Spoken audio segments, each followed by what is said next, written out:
The storm had turned the forest into an unforgiving wasteland of ice and darkness. The wind howled through the towering pines, carrying with it the biting sting of frost. Inside his small wooden cabin, Daniel Carter sat hunched over his desk, reviewing the last set of photographs from his latest expedition.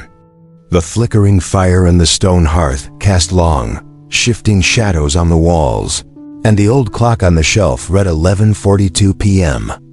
Then he heard it. A sound so faint at first that he almost dismissed it as another trick of the wind. A soft, almost human-like whimper. He froze, waiting, ears straining. There it was again. A weak but distinct scratching at his front door. Daniel's pulse quickened. Out here, miles away from the nearest town, no one would be foolish enough to venture into the blizzard. And no wild animal would willingly approach a human's dwelling unless it was truly desperate. Reaching for the heavy flashlight on his desk, he stood and made his way downstairs, every footstep echoing in the stillness of the cabin. The scratching continued, now more urgent. As he approached the door, he hesitated for a brief moment. Was it a wounded animal? A predator driven to madness by starvation? He took a deep breath, then unlocked the door and pulled it open. The icy wind slammed into him like a physical force, sucking the warmth from his bones in an instant. Snow swirled through the air, thick and blinding. But what made his breath catch in his throat was the sight standing just beyond the threshold. A wolf. Not just any wolf, but a female, her thick coat dusted with frost, her breath coming out in ragged puffs of white mist. Her golden eyes locked onto his intense, pleading but not aggressive. And then Daniel saw them. Two small figures huddled against her side, barely visible against the snow-covered ground. Wolf pups. Their tiny bodies trembled from the cold, their fur matted with ice. One of them whimpered softly, struggling to press itself deeper into its mother's warmth. But it was what the mother did next that sent a shiver down Daniel's spine. With slow, deliberate movement, she lifted her front paw and pressed it against the wooden doorframe. A perfect imprint formed in the frost-covered surface, a silent plea. Daniel's breath hitched. Everything he knew about wolves told him that they did not seek out humans. They avoided them at all costs. And yet, here she was, standing at his door, asking for help. A decision had to be made. He swallowed hard, gripping the doorframe as the wind howled louder around them.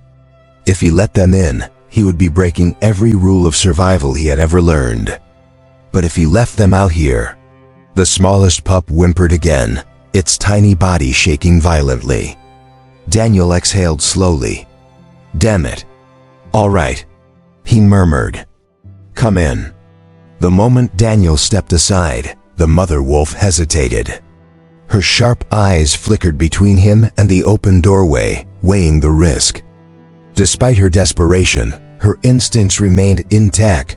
She would not walk blindly into a trap.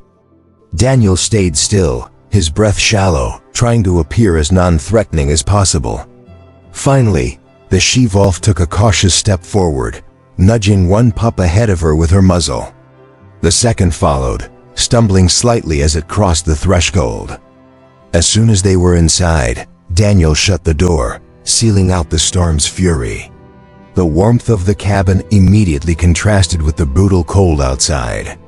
The pups, too weak to resist, collapsed onto the wooden floor, their tiny bodies still trembling.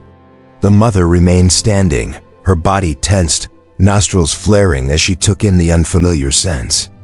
"Easy," Daniel murmured, stepping back, giving her space. She didn't attack. She didn't growl.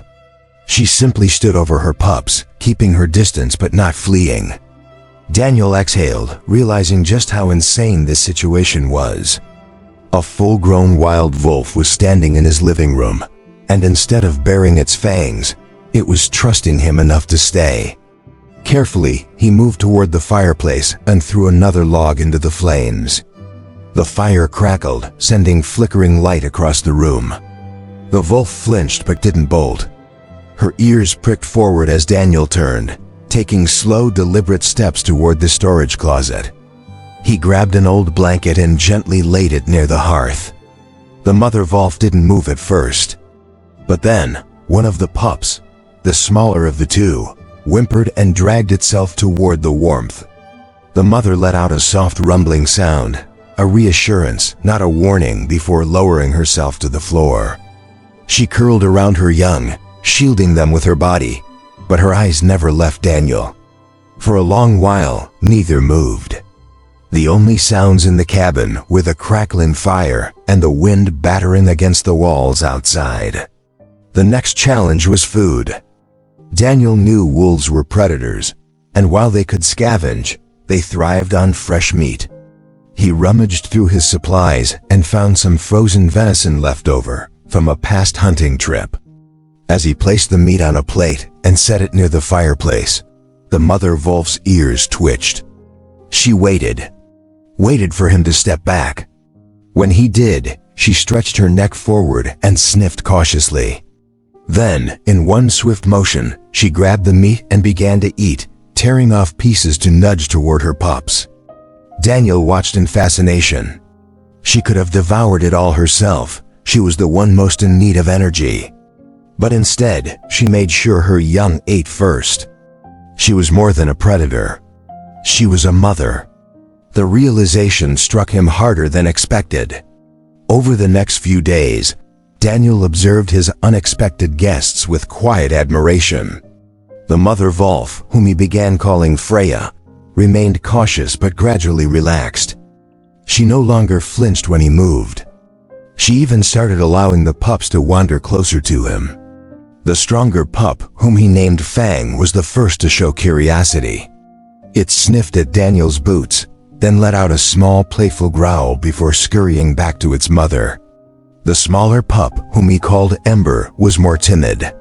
It rarely left Freya's side and often buried its face into her fur whenever Daniel moved too close. Freya, however, remained watchful. One night, as Daniel sat in his chair by the fire, he felt a presence behind him. Slowly, he turned his head. Freya was standing just a few feet away, studying him. It was the closest she had ever come voluntarily. Their eyes met. For a moment, neither moved. Then, to Daniel's shock, Freya lowered herself onto her haunches, not in fear, but in understanding. A silent truce. The storm had eased in the past few days, but the bitter cold remained. Daniel had begun settling into an unusual routine, sharing his home with a wolf and her pups. Freya had grown accustomed to him, though she never let her guard down completely. The pups, on the other hand, had grown bolder, especially Fang. The young wolf had taken a liking to Daniel's boots, frequently gnawing at the leather despite Daniel's gentle attempts to shoo him away. Ember, ever the cautious one, still stayed close to Freya's side, but no longer trembled at Daniel's presence. Then, on a frigid night when the temperature dropped dangerously low again, Daniel sensed something was off. Freya was restless. She paced near the fireplace, her ears twitching at every sound. Her breathing was heavier than usual, her eyes darting around the room. Daniel sat up in his chair, instantly alert. Something was happening.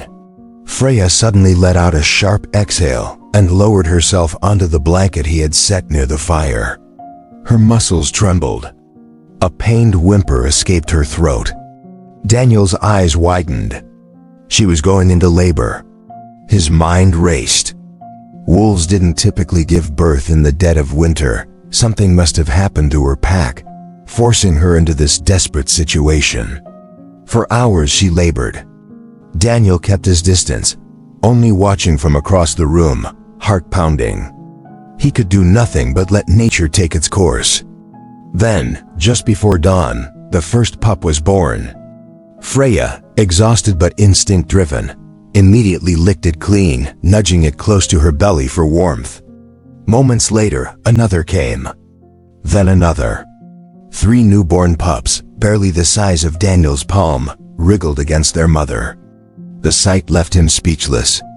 He had never imagined witnessing something so raw, so profoundly wild and fragile at the same time. Freya, despite her exhaustion, turned her gaze toward him. And in that moment, Daniel knew she trusted him completely. The days that followed were a blur. Freya barely moved from her spot, tending to the newborns. Fang and Ember, surprisingly, seemed to understand what had happened. They sniffed curiously at their new siblings, but remained gentle. Daniel knew what this meant. Freya had sought shelter not just for herself and her pups, but for the family she had yet to bring into the world. And now, he had to make a choice. He could not keep them here forever. Freya belonged in the wild. But would she leave? Would she even survive out there with 5 pups depending on her? He reached out to a wildlife rehabilitation expert, explaining the situation. Together, they devised a plan. First, they built an outdoor enclosure just beyond the cabin, allowing Freya to reacclimate to the cold wilderness while still having access to shelter. She took to it quickly, leading Fang and Ember outside, though she always returned to check on her newborns. Then, as the weeks passed and the younger pups grew stronger, Daniel prepared for the inevitable. The night before the release, he sat by the fire, watching Freya curl around her pups one last time inside the safety of his home. Tomorrow they would be gone. His chest ached at the thought. When morning came, the enclosure gate was opened. Freya stepped out cautiously, sniffing the crisp air. Then, she turned back. Daniel stood just a few feet away, watching. She held his gaze for a long, lingering moment. Then, she dipped her head, just slightly, just enough before turning and disappearing into the trees, her pups following close behind. And just like that, she was gone. But Daniel knew she wouldn't forget. And neither would he.